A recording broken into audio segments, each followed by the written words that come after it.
Almost 80 years ago, on the 14th of March 1942, Prime Minister John Curtin gave a speech for broadcast on American radio. He began with this: "On the great waters of the Pacific Ocean war now breathes its bloody steam.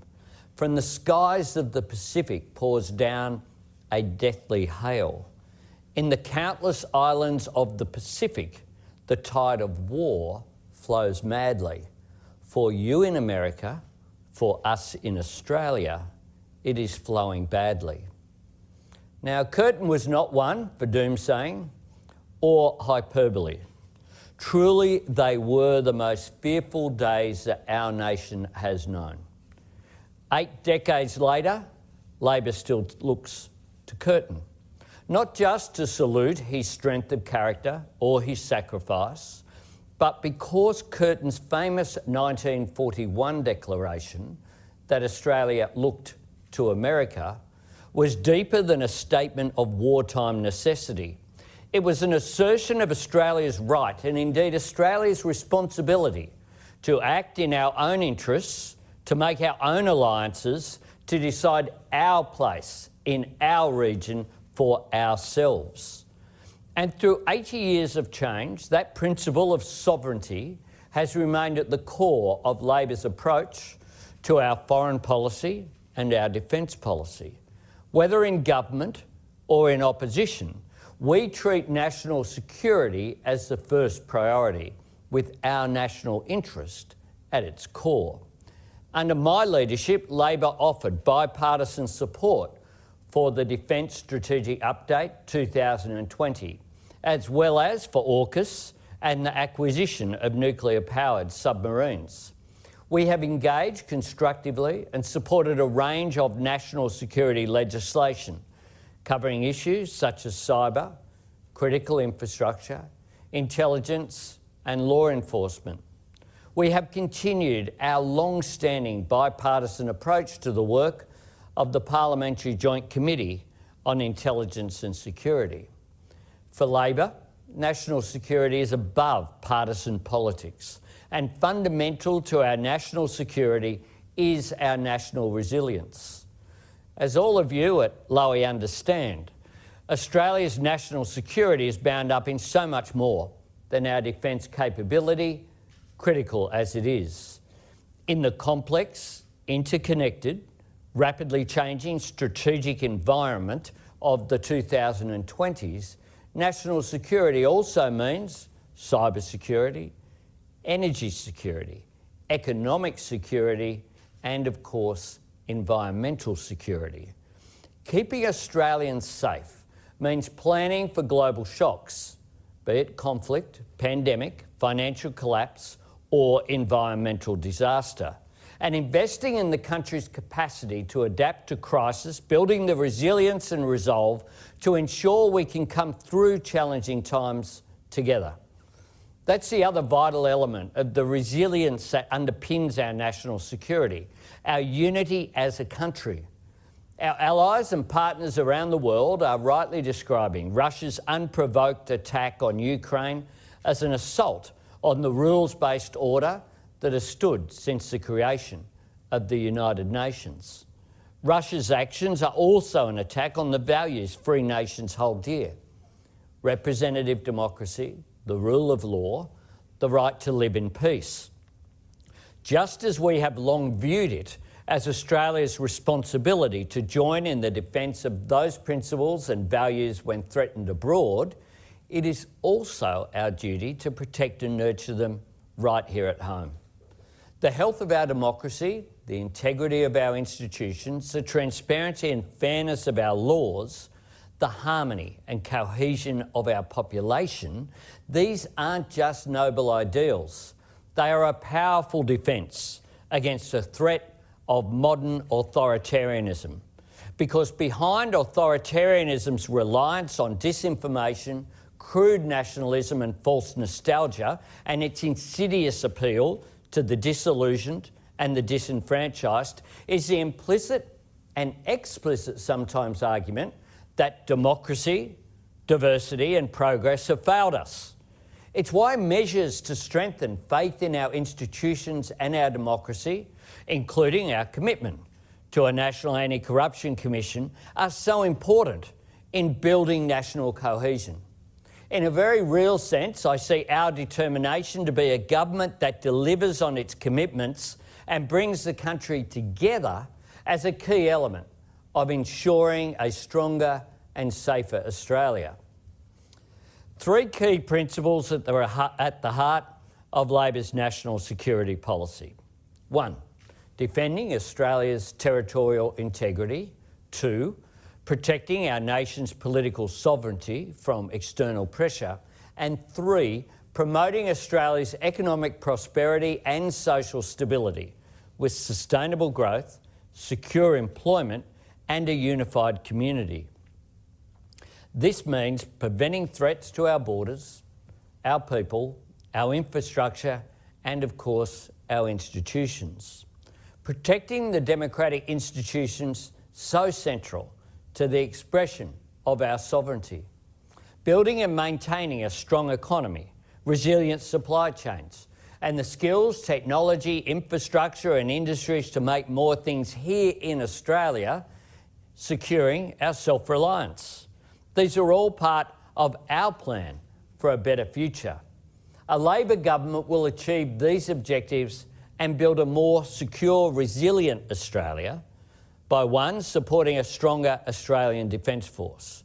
2, prioritising better and smarter cybersecurity. 3, shoring up our economic self-reliance. 4, strengthening our communities and our institutions. 5, deepening our partnerships in the region and globally right around the world. And 6, taking action on climate change. Real action. This is the plan that Labor will take to the election, but more importantly, it's the plan that will be committed to delivering in government. But of course, these aren't theoretical constructs. They operate in a real world of geopolitical tension, and in some cases, as we're seeing right now, real conflict. Russia's invasion of Ukraine has trampled fundamental principles which have made the world much safer since World War II. Russia has called sanctions an act of war, attacked nuclear power plants and inflicted terrible injury and death on civilians. They have gone as far as to issue threats of a nuclear response to international support for Ukraine. The courageous resistance of the Ukrainian people, embodied by their president, Volodymyr Zelensky, has rallied the world to the cause of their freedom.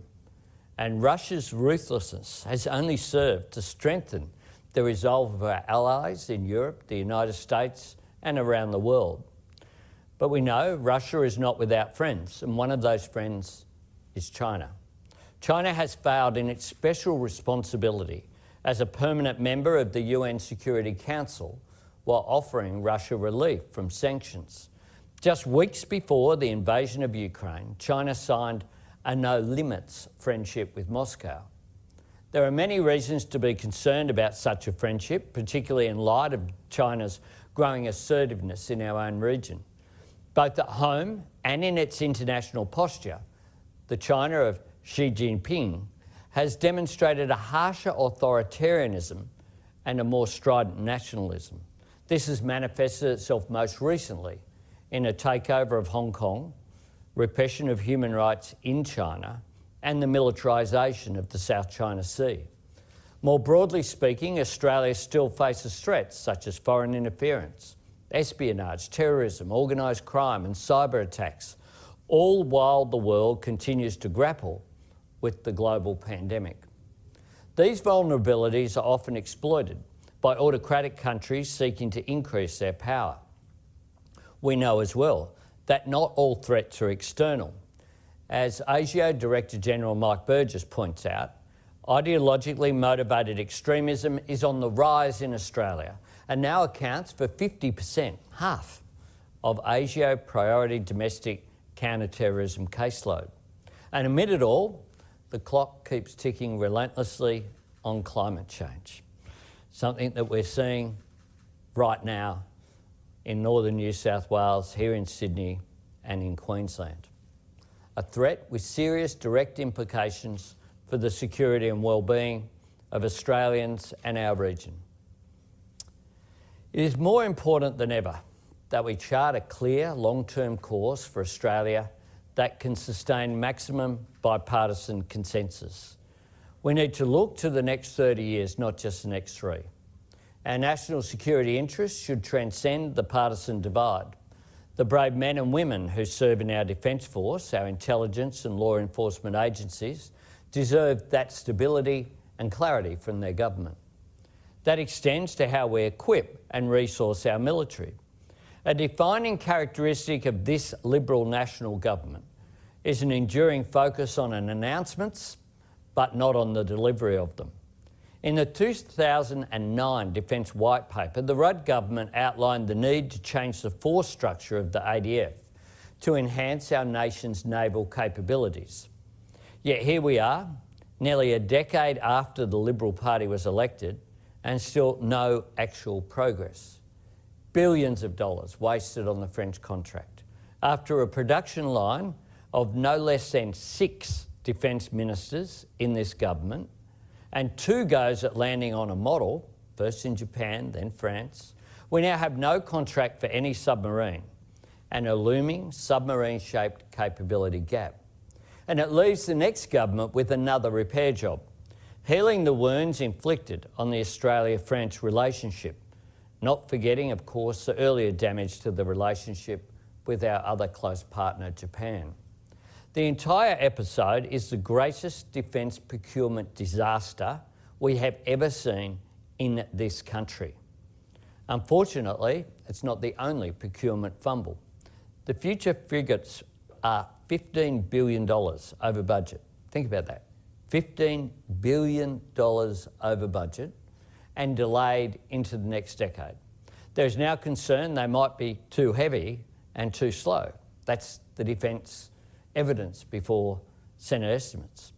There are now 30 major defence projects that are running a total of 79 years late. 17 major projects are running $4.3 billion over budget, and sub-projects that have been completed don't deliver what taxpayers paid for, such as helicopters that can't always shoot their weapons. The 2020 strategic update announced traditional 10-year warning times no longer apply, yet the acquisition of new submarines has been pushed out by up to 2 decades. Labor offered bipartisan support for the update and the budget expenditure associated with it, including $270 billion of capability acquisition. We have also offered support for the nuclear-powered submarines. We recognise this will mean defence budgets beyond the 2% benchmark. Let me be clear.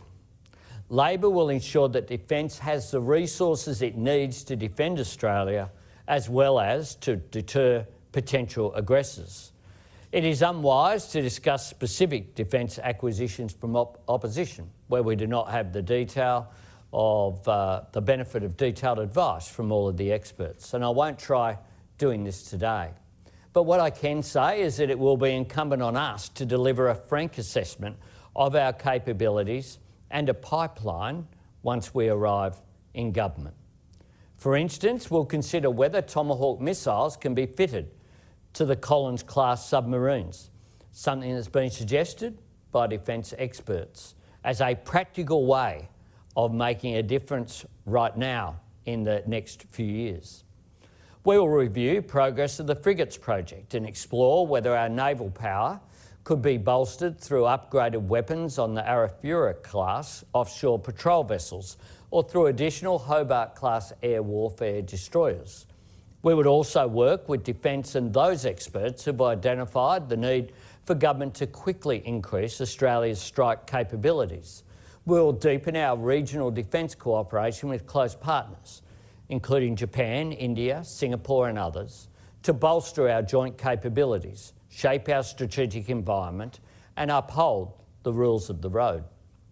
And Labor will plan for how we address submarine capability in the period until we receive the nuclear-powered submarines. The Morrison government has been dropping hints about submarines, but offered no clarity. This week also saw an announcement about an announcement, with the government promising that it would announce the location of a new submarine base in Australia sometime in 2023. Now, no doubt this is driven by an election timetable rather than a full analysis of our overall force posture, which has not been done since Labor was last in power. Labor has already committed to a Defence Force Posture Review to consider our long-term posture, particularly our strategically crucial northern and western approaches. In government, this review will provide a more reliable basis for decisions on the final location of a new submarine base. I turn now to cybersecurity. Now, when I was first elected to Parliament in 1996, Google hadn't even launched, let alone become a verb. Fax machines were a main form of interaction. When I worked as a minister before a minister in the Hawke government, we were very excited to get a fax machine in Tommy Wren's office until we realised the only other person we knew with a fax machine was the Prime Minister's office, because we got it second. The world moves on technologically very quickly. You'll probably read about that in coming days, given the interest in my statements of the 1980s. Technology has fundamentally, irreversibly changed the way we work, the way we communicate, the way we shop and bank and learn. As a consequence, cyber attacks represent a threat to our way of life. Australia has already been the target of state-sponsored cyber attacks aimed at political parties, government departments, universities and corporations. These are attempts to destabilise the foundations of our society, to destabilise our democracy. But they are also attempts to hurt everyday people, to raid bank accounts, steal identities, rip off small businesses and abuse private information. Cybercrime costs the Australian economy an estimated $33 billion every year. Our security agencies are very good at what they do in this space, but true national cyber resilience is a whole-of-nation endeavour. It's not just about who has the best defensive cyber tools, it's about building systemic resilience across public, private and civil organisations. It's also about recognising that sovereign, domestic data security is a modern foundation of national security. And with nearly every one of us carrying precious data around in our pockets, it's about recognising that the storage of our data, much of which is offshore, has implications for our sovereignty and security.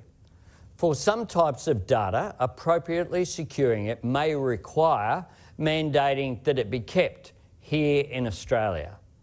Lifting cyber resilience across the nation, across public, private and civil systems, requires political leadership. And that's why I kept a dedicated role for cybersecurity in our shadow ministry that Tim Watts has performed admirably on since 2019. Cybersecurity needs to be someone's day job, not the last item on another minister's to-do list. Of course, our ability to execute on any of the priorities I've spoken about will be enhanced with a stronger, more secure economy at home. Labor's plan to build back stronger draws on the lessons of the pandemic, namely that the end of a global supply chain is a precarious place to be. Economic resilience is at the core of Labor's Future Made in Australia plan.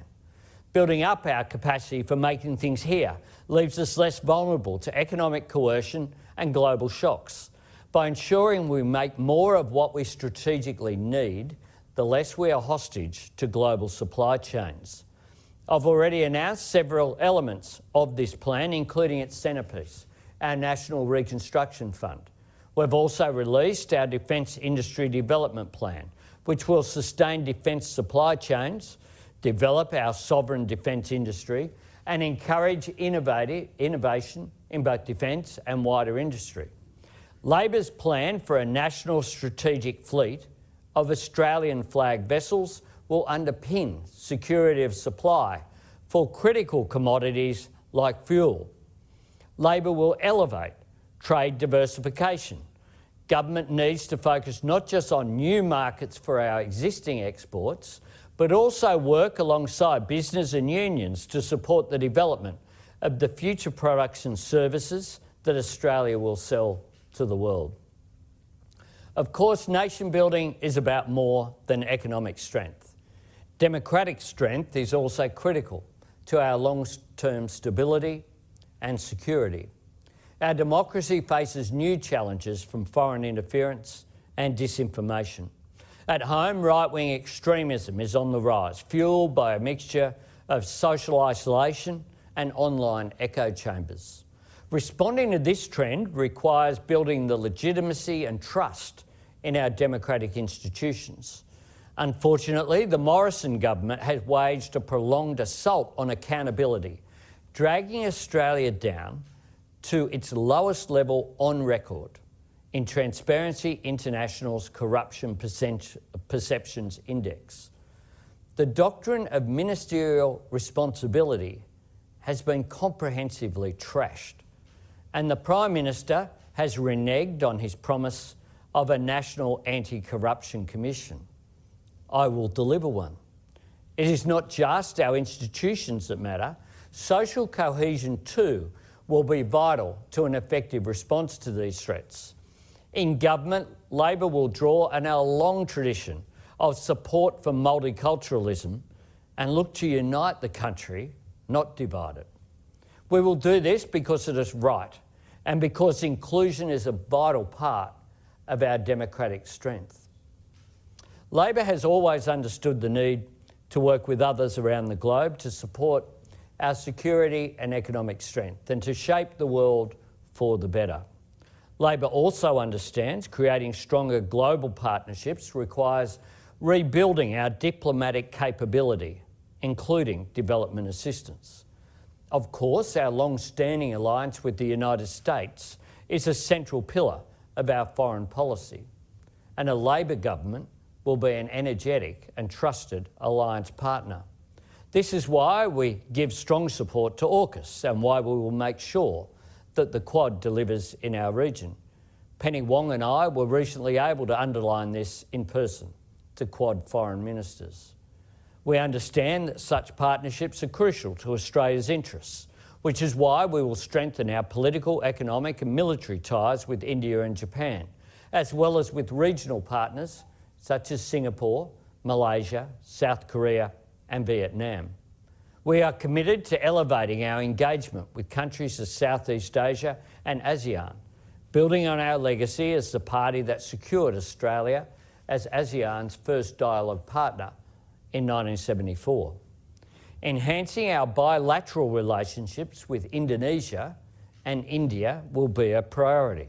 We will work with Jakarta to deliver a $200 million climate and infrastructure partnerships and will deliver the economic expansion that the Indonesia-Australia Comprehensive Economic Partnership Agreement promised but has not delivered.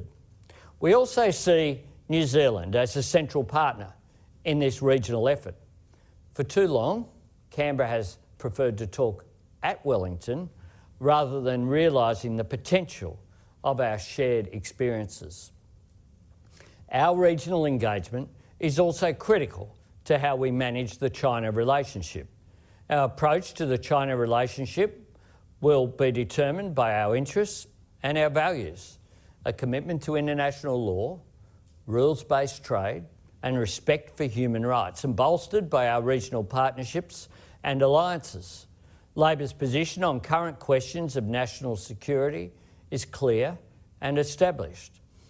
The search for false distinctions between the government and the opposition on China is not in Australia's national interest, as both current and former leaders of our security and intelligence agencies have stated so clearly. We have the same position on the South China Sea, Taiwan, Hong Kong and human rights abuses against the Uyghurs and Tibetans.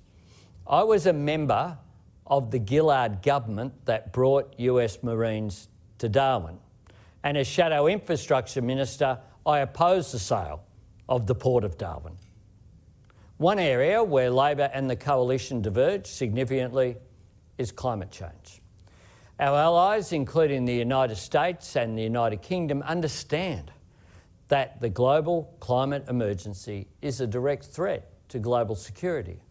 Without meaningful action, climate change will create major population displacement. It will drive a surge in refugees and create new grounds for conflict over ever scarcer clean water and fertile land. Too many Australians have first-hand knowledge of the brutality of bushfires, drought and flood. Climate change is here now. I have announced a comprehensive plan on climate change, fully costed, out there for all to see. As part of this, on coming to government, I will ask the Director General of National Intelligence and the Secretary of the Defence Department to undertake a risk assessment of the implications of climate change for national security. Instead of playing a positive role in the global effort to combat climate change, the truth is that Australia is seen as one of the recalcitrant nations holding action back. This undermines our status and our presence in the region. Our bid to host a future conference of the parties in Australia with our Pacific partners would assist our regional standing and credibility as a partner in the Pacific. In conclusion, can I say that to serve as Prime Minister of Australia is a rare privilege. It's only been 30. If successful, I'm determined to restore a greater sense of responsibility to the office of Prime Minister, a deeper respect for the Australian people and for the integrity of our democracy, real accountability and real delivery. I will lead a government that keeps its promises. I'll be determined to bring the country together rather than look for wedges day after day trying to divide it. Our national security is a national asset which must be nurtured. Strengthening it means investing in our ADF and our defence capability, supporting our security agencies, deepening our strategic partnerships in the region and the world. A Labor government will always hold these as priorities. Beyond this, investing in cybersecurity, supporting more self-reliance when it comes to manufacturing and production of other goods, and acting on climate change will strengthen our nation and it will build shared prosperity. We will be a government in service of Australia's enduring values: freedom, fairness, democracy and a multicultural society that enriches us all.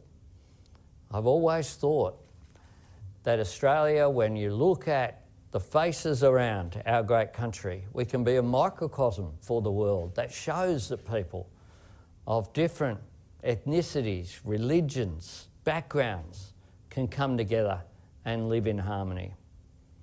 That is my vision and my commitment. An Australia that's stronger in the world, an Australia that's united at home, a resilient, self-reliant and a secure Australia. Thanks very much.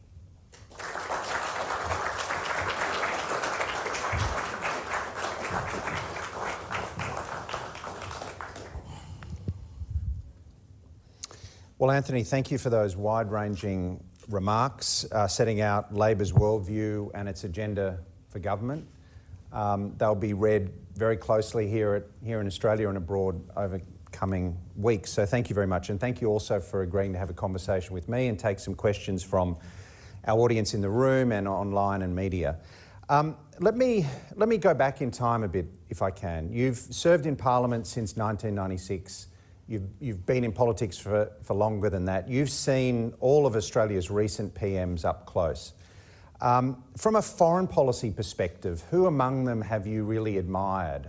Is there a foreign policy Prime Minister you'd like to emulate, perhaps, if you're elected PM? Well, I did get to see Kevin Rudd up close at the first G20 meeting that was held in London. Context, of course, a global financial crisis. Kevin was able to go between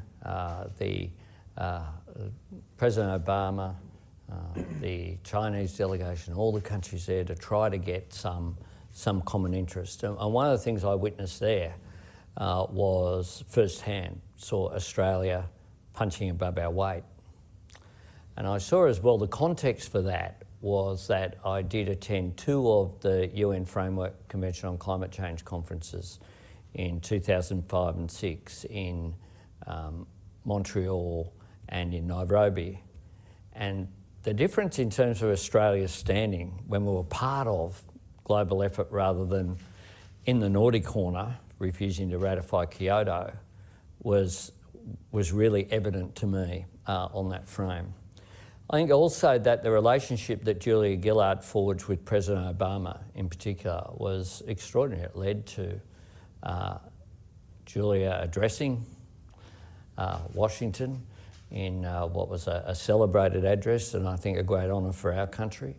It led as well to the presence of the increased presence of the Marines and the United States in the Northern Territory. So I saw them very much up close. I think historically Australian Labor Prime Ministers have always been interested in the world. It's what we do. Whether it be Bob Hawke and Paul Keating, I saw from more of a distance. I was a young staffer in the Hawke government, and both Bob and Paul have been very generous, Bob while he was alive, with their time, and Paul I spoke to this week. They've always been generous at being prepared to reach out. So they to me are important, but going way back, you know, you look at some of the debates that are now happening in the Parliament. Truth is, John Curtin, of course, became Prime Minister, as you know, without a vote of the people. It was a vote of the Parliament. During our darkest hour, the Parliament turned to John Curtin, and I think his legacy, and as well, something I take from that as well, and we have borrowed some of the terminology with national reconstruction, the fact that John Curtin appointed Ben Chifley as the Minister for Post-War Reconstruction at the height of the war. It wasn't in 1945, at the height of the war. How do you plan coming out? And that to me is something that I've looked at as well in terms of the pandemic in that context. How do we build back stronger? What about international leaders that you've looked at and admired? I notice you're wearing the colours yellow and blue today. I don't know if that's an homage to Ukraine. It is indeed. You mentioned President Zelensky. What have you thought about the way he's led his country over the last couple of weeks? I think he's shown extraordinary courage and leadership in extraordinarily difficult circumstances, particularly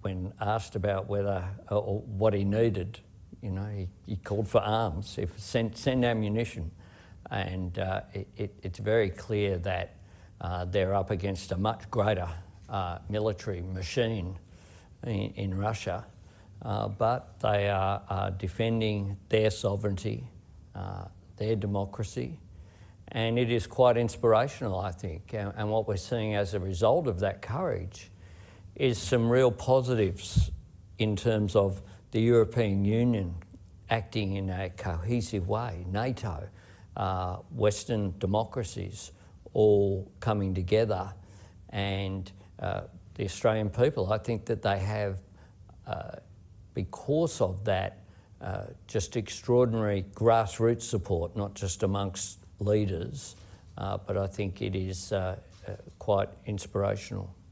You mentioned John Curtin, and you referred to that famous statement he made in the Melbourne Herald in December 1941, without any inhibitions of any kind, I make it quite clear that Australia looks to America. If you were elected Prime Minister, would Australia still look to America? And what does that mean in 2022? What kind of an ally would you like Australia to be for the United States? It means that America still is the global leader of democracies. And one of the things about the United States is with all of its faults, which all democracies have, they can get a bit messy, We've seen that in recent times. The institutional strength of the United States in terms of its military-industrial complex, its strength for democracies, is something quite extraordinary. So I've participated in the Australian-American Leadership Dialogue for a couple of decades. And as a result of that, you forge friendships across the aisle as well, with Democrats and Republicans, with people from the defence for establishment, security agencies. And I think that is important. And I think there's an opportunity as well with the Biden administration in terms of their views of the world are pretty similar to Australian Labor's views of the world now in terms of taking action on climate change, for example. And that is something that's important in itself, but it also has a real foreign policy connection to it. In the Pacific, there is no question it is the number one issue that Pacific nations are concerned about. And if you're not seen to be taking that seriously, it undermines your efforts in other areas as well, given that we have a strategic competition occurring in the region, with China seeking to be more assertive and China seeking to exercise more influence. Australia needs to step up in partner with the United States and other like-minded countries. I think there's a real opportunity to strengthen that relationship, and that's why in the commemorative speeches that were given in the Parliament for the 70th anniversary of ANZUS, that was the big distinction, I think, between myself and Prime Minister Morrison's speech, in that it acknowledged climate as being a central national security issue. Well, let me take you to that question of differences, because there's been a lot of discussion in recent weeks about how similar or different the two sides' policies are. Labor has a distinctive and proud foreign policy tradition. Apart from climate, what would you nominate as differences between Labor and the coalition? How would you like to do the job of Prime Minister internationally different from Mr Morrison, apart from climate, where I think the differences are quite clear? I think historically Labor's been more prepared to reach out in the region, whether it be Paul Keating and the role that he played in terms of APEC, whether it be when we were last in government. For example, I spoke today about the Indonesian relationship. When we were in government, I travelled to Indonesia regularly, set up ITSAP, the Indonesian Transport Safety Assistance Package, which was all about assisting Indonesian economic development in terms of infrastructure, but also practical measures. The number of Indonesians who lose their life, particularly at times like Ramadan, in terms of maritime safety is a major issue there. And we provided training through the Australian Maritime Safety Authority. We provide, there would be a substantial proportion of Indonesian air traffic controllers would have been trained here and had some experience with Air Services Australia. Luke Gosling's in the audience here today as the member for Solomon. He's very conscious of the relationship with Indonesia and East Timor, and I gave him a special job as head of a task force to look at that as well. In India is an area in which the Varghese report was commissioned by this government, but I think it would be a very brave person to suggest it's been fully implemented.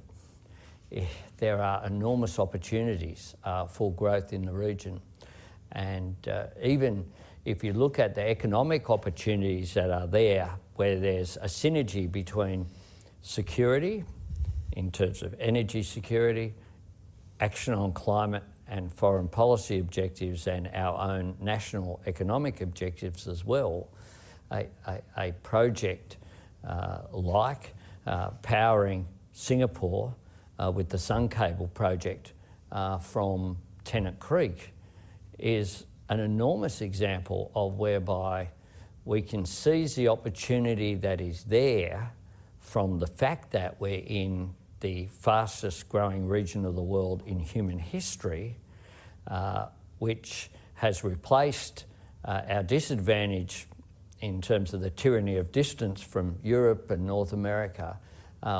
We now have a strategic advantage that's an economic plus, but also has foreign policy and security implications by building up those relations. Let me ask you about diplomacy, because a lot of the Labor achievements you're talking about were hard won by our diplomats. Over the past two decades, I think most observers would say that DFAT has been marginalised in Canberra, and certainly in terms of funding in the aftermath of DFAT, funding for our security agencies skyrocketed and funding for DFAT flatlined. We have fewer diplomats posted overseas today than we did 3 decades ago, for example.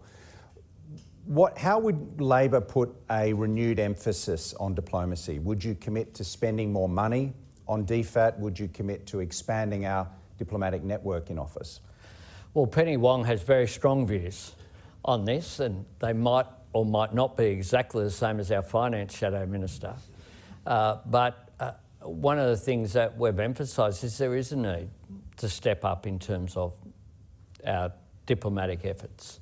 And sometimes it can be really short-sighted as well, that you withdraw support and make cuts that have been made, and you end up then just not having the capacity that you need to be able to engage in soft diplomacy is really important as well. Not just at a time of crisis, but how do you build those relations over a period of time? DFAT attracts some of the best. You go as a parliamentarian, as a minister, or as an MP. The last delegation I went on in opposition was to India. The quality of our people in India was extraordinary, from the High Commissioner down. But there hadn't been a delegation, a parliamentary delegation from Australia to India for more than a decade. That's absurd, frankly, given our place in the world that had occurred. So those relationships building, soft diplomacy, support for foreign affairs and trade, respect as well for our diplomats. They bring incredible capacity and they're outstanding. They're our representatives on the global stage. And I think we need to do much better. You will see a much bigger effort, both in terms of quantity, but also in terms of quality, the marginalisation that has occurred. I'm not against political appointments, and some of them have been very good. I think that, to give an example, Barry O'Farrell in India is someone who has a genuine interest in India and is, I think, doing a good job. But it might just be possible for someone to leave the parliament as an LNP member and not get a job somewhere. Like that would be a good idea. Like it's absurd. And that undermines confidence in DFAT. Well, what is that saying to the people who have worked their guts out, studied, developed relationships, and just get someone plonked in over the top of them who has no experience in that area? So I think respect for our public service in general is something that we are going to have to do. And senior public servants who are pretty discreet will stop me and introduce themselves to me in airports or in business forums, people who've left the public service, and just say it is as bad, it is worse than it has ever been, and it is something, a task that we are going to have to embark upon if we're successful in May. I'm reminded by your comments that one of our finest former career diplomats, Penny Wensley, and a board member of the Lowy Institute, is in the audience today. All right, let me ask you a couple of questions about hard power. Let me ask you about AUKUS. When the government announced AUKUS in September 21, the Labor Party made the decision to support AUKUS within a couple of days. That may not have been straightforward. Probably as a young man you didn't go into Parliament to build a nuclear-powered submarine fleet. But actually I want to congratulate you speaking personally on that move, because I do think, given Australia's geography and our geopolitics, having that sort of deterrent capability is incredibly important. But let me probe you a bit further on Labor's commitment to AUKUS and in particular the nuclear boats. And I have a question here from Stephen Jedjic from ABC News on this topic. This is Stephen's question. Several Labor MPs have questioned whether the government can overcome the formidable technical, regulatory and legal challenges posed by the nuclear subs plan. Are you committed, if you win power, to press ahead with the project no matter what? For example, if the 18-month review reveals profound difficulties posed by civil nuclear industry limitations in Australia, or an astronomical price tag well above even the current estimates, will Labor simply press ahead, or are you willing to contemplate other options? We're committed to the project. We're committed to the project based upon the advice that we received. We got a briefing. I travelled to Canberra, wasn't sure what for, but got asked to go the day before the briefing. We were briefed on the Wednesday afternoon. Myself, Brendan, Richard Marles and Penny Wong received a full briefing from the head of defence, all of the appropriate authorities that were there. We had a discussion then about how we would proceed. I convened a full shadow cabinet meeting for very early the next morning. I kept the confidence that we were given. It was briefed out that we'd been briefed, but that's a matter for the Prime Minister's media office to explain that. We then had a full caucus meeting on that morning, 9:30 a.m. So by 11:30, I think it was, I was standing up at the CPO here backing in the project. And we did it because of the advantage of nuclear propulsion, simply in terms of the tasks that we have, in terms of speed, the capacity to stay submerged, all of the advantages that it has, which were very clear, and the advice was clear, and we took that clear advice and we made a very clear, sober decision. And I think that was an example of the maturity of the Australian Labor Party. I think if you compare that with the opportunistic statements, to call it for what it is, including on national security of our opponents, I'm proud of what we did in less than 24 hours. We then, of course, now know as well that the United States' position was that a precondition of their support for AUKUS and these arrangements certainly was a bipartisan commitment, that it wouldn't have happened without that occurring. So that's very clear. It wouldn't have, statement wouldn't have been made. So we look forward to, undoubtedly, there will be some challenges, and we're aware of them, not the least of which is the capability gap which is there that I spoke about today.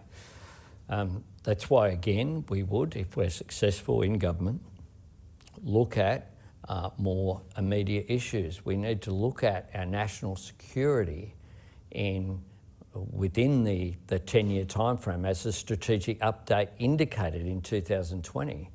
But there's a contradiction between that and the statements of policy that are aimed at 2040, including today's.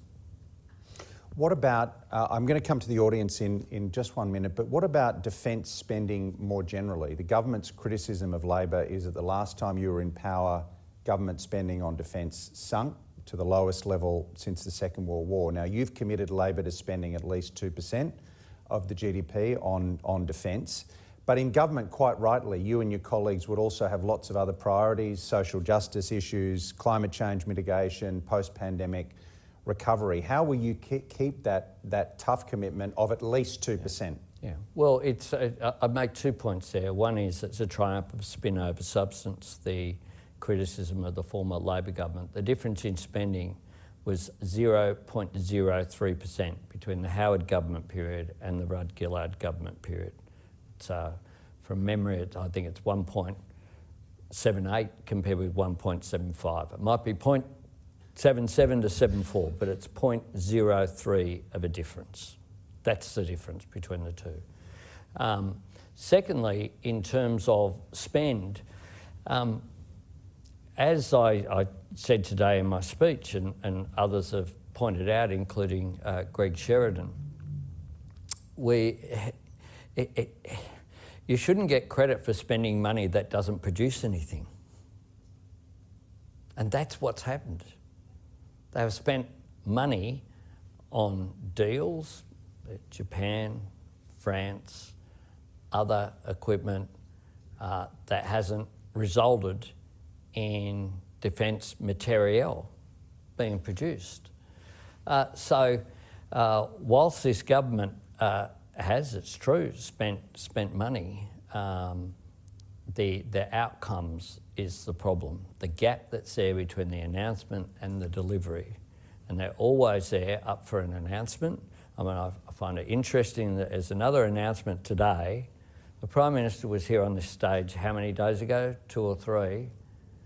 Why is an announcement being made today about defence issues? I think we know the answer.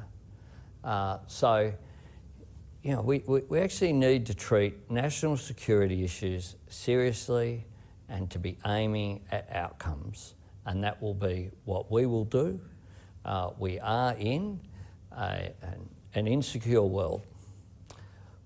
We do have a change in the posture of China, an explicit change where Xi Jinping will be going to the conference, as you said, seeking an additional term. We have Putin determined to stay there and exercise power and influence. Those issues mean that in a more insecure world, you need to spend more money on national security. And you need to do it in a way, though, that is strategic and produces outcomes, that looks at not just what some would see as traditional defence equipment and personnel, but issues like cyber, like data storage, the issues that I raised in the speech as well. We have time for 1 or 2 questions from the audience in the room. Is there anybody who'd like to ask a question? I can see Paul Kelly from The Australian. Paul Kelly from The Australian. Paul? Can I just ask, if Labor win the election, all the decisions that will need to be taken about a nuclear-powered submarine, type, credibility about budget, will all be taken by a Labor government. Now, in your comments over 6 months, you're strongly supported the government's decision. It seems to me you're supported the decision, but you rarely argue for it. Can you tell us from a Labor point of view, from your personal point of view, why you think Australia needs to get a fleet of long-range nuclear-powered submarines? Because the advice is, well, I thought I argued it just a bit before. So I'll repeat myself. The propulsion of nuclear fuel as opposed to the Collins-class subs can simply stay under for longer.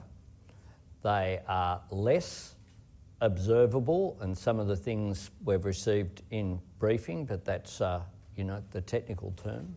The whole idea of a submarine and why submarines are important to our national security is that unlike a frigate or a plane, they can't be seen. So they act as a deterrent. And the truth is that a nuclear propelled submarine is much more effective at it than the Collins class or other options which are available because they can be less detectable. And one of the briefings that we had in terms of, on that day, in terms of defence, went to that. So it's a matter of them being more effective. It's as simple as that, which is why we were unequivocal in terms of our support. There was no hedging by Labor, and you know, I think that that as a base as well, going forward, we're determined that Australia should have the best defence equipment possible that's available. And the only statements that we made as well in terms of compliance with the MPT, we received those assurances as well. So we were very confident, which is why I took a clear commitment to our shadow cabinet and to our caucus processes. We had NSC that afternoon, effectively. We then had shadow cabinet and caucus processes.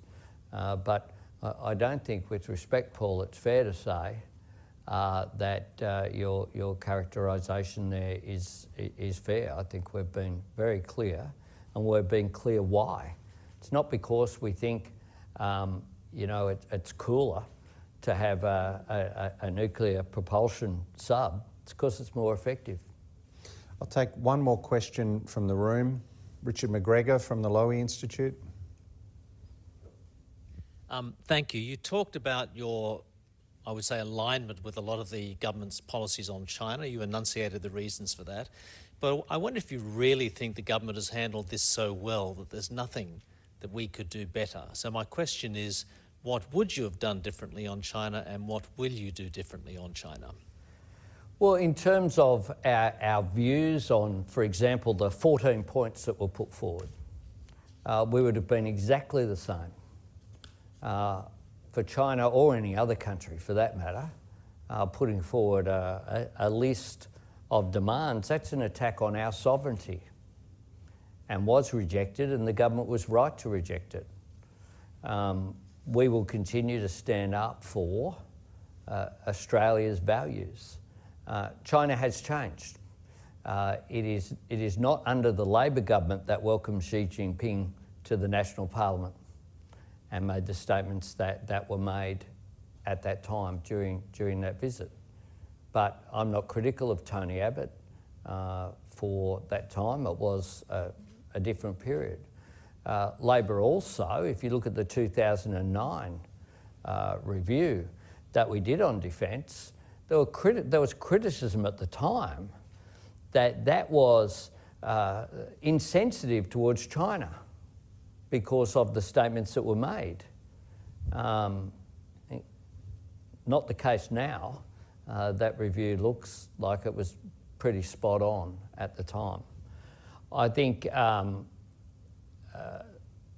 Minister Dutton, or one of his comments he's walked away from or stepped back from, is wise to have done so.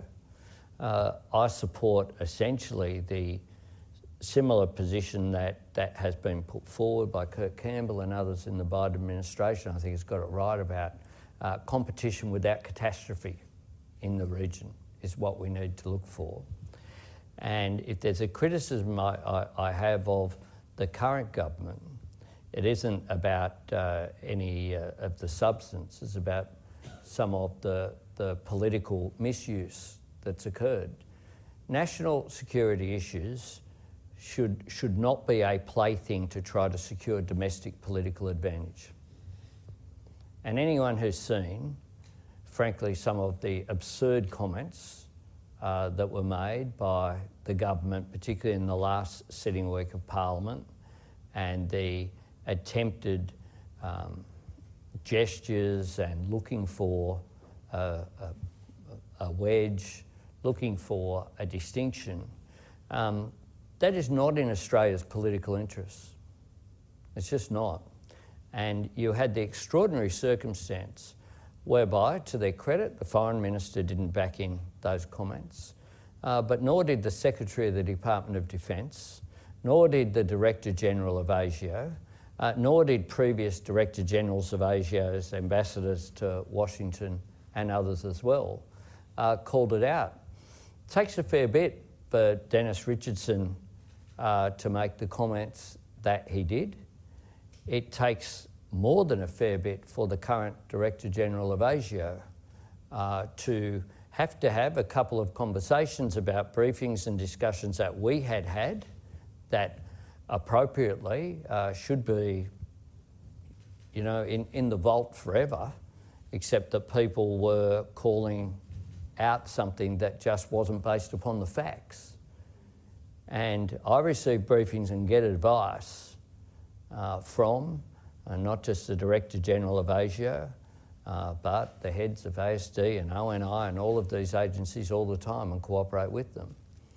But we were forced into, you know, a position whereby I asked, and this is all on the record now, I asked Mr. Burgess, is it okay if I say I consulted with you before I attended an event, for example? Are there any issues here? And that's something, as the Leader of the Opposition, I take very seriously. And I think that taking national security seriously means not looking for partisan domestic advantage based upon falsehoods. That's all we have time for today. Anthony Albanese, I really appreciate you taking the time to speak with us today. You're one of the busiest people in the country, and today you've paid us the compliment of giving a really thoughtful and wide-ranging speech and then taking questions on everything from China to climate change to nuclear submarines. So thank you very much. Thanks very much, Michael. I think we scheduled this at least a year ago with COVID and various things, but I'm glad that we've been able to keep the commitment. Thanks to Lowy for the work that you do as well. You are part of our national security, foreign affairs landscape, that civil organisations like yours are very important in what I was talking about in terms of our institutional strength.